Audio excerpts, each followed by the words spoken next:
Selamat pagi Sir Imam dan teman-teman sekalian. Pada kesempatan kali ini, kami dari kelompok 4 akan menjelaskan mengenai event sport tourism, yaitu Bintan Water Sport 2022. Sebelumnya, perkenalkan nama saya Novi Monika dengan NIM 19190010. Saya Sonia dengan NIM 19190017.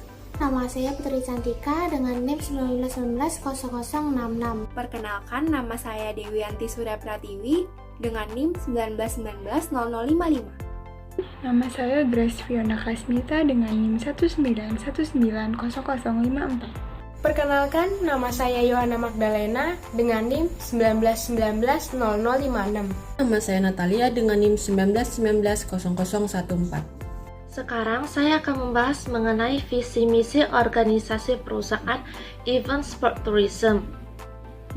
Pertama, visi. Visi organisasi kami adalah mengembangkan dan menciptakan semangat dalam mengembangkan minat sport tourism di Indonesia. Sedangkan misi kami adalah mendorong pertumbuhan sport tourism di Indonesia serta ikut aktif dalam berpartisipasi dan mengembangkan sport tourism ke tingkat regional hingga ke dunia. Setelah teman saya menjelaskan mengenai visi dan misi, sekarang giliran saya yang akan menjelaskan mengenai latar belakang. Saat ini, sport tourism sangat diminati oleh wisatawan lokal maupun wisatawan asing. Di Indonesia sendiri, sport tourism telah berkembang pesat sejak beberapa tahun terakhir, bahkan menjadi salah satu sektor penggerak pariwisata Indonesia. Dari diadakannya sport tourism ini, dapat menarik perhatian wisatawan yang memiliki interest pada sport tourism yang diadakan. Bahkan tak jarang terjadinya mass tourism.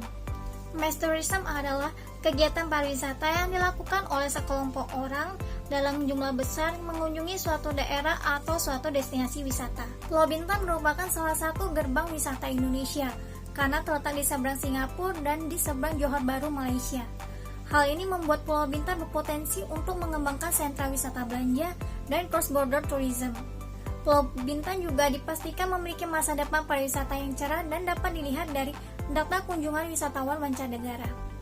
Menurut data Badan Pusat Statistik Kabupaten Bintan, pada Januari 2019 ada 40.479 wisatawan mancanegara yang berwisata ke Pulau Bintan. Angka ini melonjak dari Januari 2018 yaitu dengan 26.993 wisatawan mancanegara. Pulau Bintan tidak hanya berfokus pada menarik wisatawan asing saja, tak lupa juga untuk menarik wisatawan lokal dengan cara mengadakan sport event skala nasional. Bukan hanya berpotensi di sentra wisata belanja dan cross-border saja, Pulau Bintan juga sangat berpotensi di bidang wisata bahari, tetapi kurang menonjol. Padahal wisata bahari di Pulau Bintan akan sangat menghasilkan dan sayang sekali jika kurang dieksplor. Maka wisata bahari ini dimanfaatkan secara maksimal yaitu dengan cara mengadakan event sport tourism. Dalam mengadakan suatu event sport tourism, terdapat banyak sekali hal yang harus dipertimbangkan dan dikaji secara detail, supaya event yang dikelola dapat berjalan lancar dan sesuai dengan target marketing.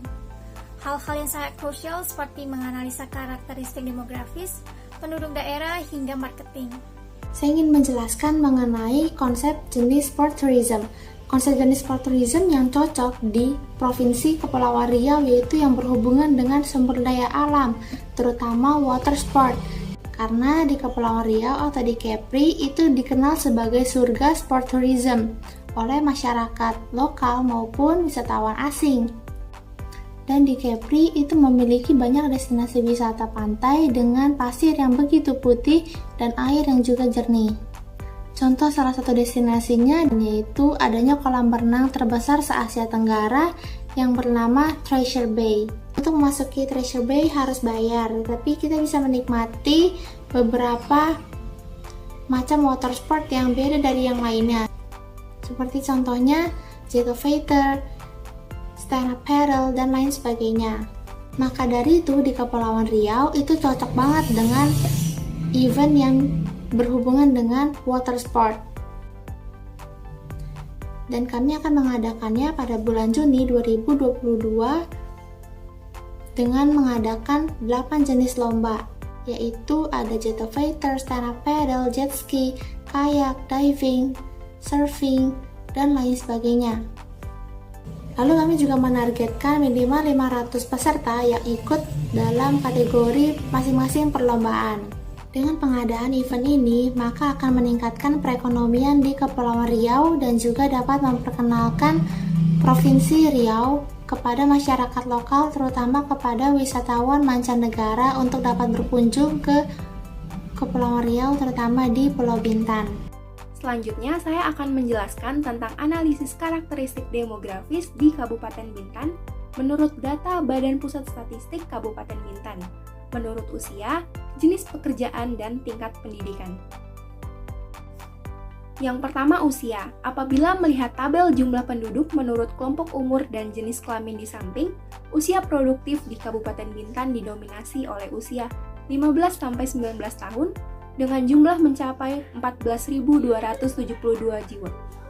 Apabila dikaitkan dengan event kami, penduduk berusia 15-19 tahun ini dapat diwadahi untuk membentuk kelompok sadar wisata dengan harapan event seperti Bintan Water Sportism dapat terus berlangsung melalui adanya kelompok ini.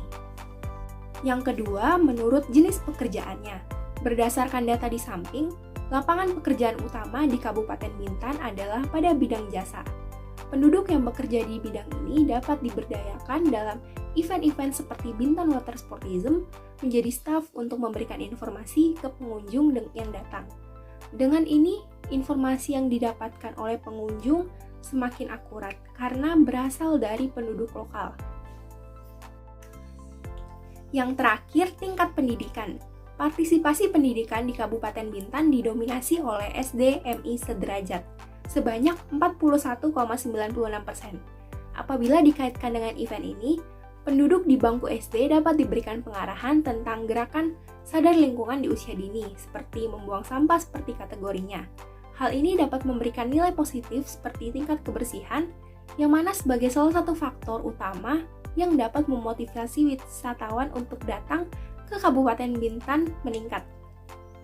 Selanjutnya, saya ingin menjelaskan mengenai analisis marketing mix pada event yang kita buat. Ada 7 marketing mix, yaitu price, place, promotion, people, product, package, dan proses. Yang pertama ada price. Pada event yang kita buat, akan dikenakan biaya masuk untuk pengunjung seharga 30.000 per orang. Sedangkan untuk yang ingin mengikuti lomba dikenakan biaya 50.000 per orang. Kedua, ada place. Event ini diadakan di Treasure Bay Bintan, Provinsi Kepulauan Riau. Yang ketiga, promotion. Promosi yang kita lakukan melalui media sosial seperti Instagram dan TikTok. Mengapa media tersebut yang kita pilih? Karena media tersebut pada zaman sekarang banyak digunakan oleh anak remaja dan orang dewasa, sehingga memudahkan untuk melakukan promosi. Promosi ini bertujuan agar dapat menarik perhatian masyarakat untuk berkunjung dan ikut serta mengikuti lomba. Pengunjung tidak hanya menyaksikan perlombaan saja, tapi dapat juga menikmati bazar atau stand yang ada di sana. Keempat, people. Untuk event ini dapat dikunjungi oleh semua umur, mulai dari anak-anak hingga orang dewasa. Sedangkan untuk para peserta lomba dapat diikuti oleh orang dewasa dengan maksimal umur 45 tahun. Untuk penjelasan mengenai produk, package, dan proses akan dijelaskan oleh Grace. Selanjutnya, saya akan menjelaskan mengenai analisis marketing mix. Yang pertama adalah produk. Event Bintan Water Sportism 2022 memiliki banyak bazar yang menjual benda atau barang hasil buatan dari penduduk lokal setempat. Selain itu, ada juga beberapa stand makanan khas Indonesia agar pengunjung dapat menikmati waktu luang jika tidak mengikuti atau mendaftar perlombaan. Selanjutnya adalah packaging. Untuk packaging dari event Bintan Water Sportism 2022 memiliki poster seperti yang tertera di layar. Di poster ini terdapat gambar daun dan air yang menggambarkan bahwa di Pulau Bintan tak hanya terdapat pantai saja, tetapi juga banyak pepohonan besar di area tersebut sehingga masyarakat dapat melakukan olahraga selain water sport yaitu bersepeda, jogging, dan lain sebagainya. Lalu, untuk konsep puasa berwarna hijau memberikan arti bahwa keindahan alam di Kepulauan Riau sangat begitu indah, sehingga disebut sebagai surga sport tourism. Banyak elemen bulat karena harapan kami terhadap perkembangan dan keberlanjutan event ini sama dengan lingkaran yang tak berujung, selalu dan terus akan berlanjut dari generasi ke generasi. Dan yang terakhir adalah proses. Untuk proses dari event Bintan Water Sportism 2022 memiliki rundown antara lain sebagai berikut. Pra-event diadakan pada tanggal 4 sampai 17 September 2022 dengan durasi waktu untuk mendaftar yaitu 2 minggu yang dimulai dari pukul 8 pagi sampai jam 5 sore. Di sini, apabila ada peserta yang tertarik untuk mendaftar mengikuti perlombaan yang diadakan, dapat mendaftarkan diri melalui link resmi event kami yaitu bit.ly Bintan Water Sportism 2022 atau dapat berkunjung langsung ke tempat di mana kami membuka pendaftaran. Lalu selanjutnya untuk during event dilaksanakan pada tanggal 19 September 2022. Acara akan dimulai pada pagi hari, di mana pada pukul 6 sampai 6.50 kami panitia akan mempersiapkan area lomba dan bazar. Lalu pada pukul 6.50 sampai 7.00 dengan durasi 10 menit, MC akan memulai acara, melakukan opening, beserta kata sambutan dari ketua pelaksana acara dan sponsor yang turut serta menyumbang untuk keberlangsungan event perlombaan dan bazar ini. Lalu selanjutnya, pada pukul 7 sampai 14.50, acara inti berupa perlombaan dan bazar akan dimulai bersamaan dengan durasi waktu 9 jam. Dan pada pukul 14.50 sampai 15.00, MC akan menutup acara dan memberikan pengumuman kepada pemenang perlombaan dengan durasi 10 menit. Lalu, keesokan harinya pada tanggal 20 sampai 21 September 2022 akan diadakan press release mengenai event Bintan Water Sportism 2022 di situs berita.com selama 2 hari yang akan dihandle oleh panitia. Baiklah, saya akan melanjutkan presentasi dari teman saya. Sponsor yang kami gunakan yaitu Traveloka, membantu dalam promosi tempat wisata tersebut supaya lebih berkembang. Dengan cara yang dapat kita lakukan untuk mereka adalah dengan memasang spanduk atau banner untuk mempromosikan mereka. Tiket.com menyediakan transportasi dan akomodasi lainnya selama proses event berlangsung. Cara yang dapat kita lakukan untuk mereka adalah dengan memasang spanduk atau banner untuk mempromosikan mereka. Pesona Indonesia membantu dalam promosi tempat wisata tersebut supaya lebih berkembang. Cara yang dapat kita lakukan untuk mereka adalah dengan memasang spanduk atau banner untuk mempromosikan mereka.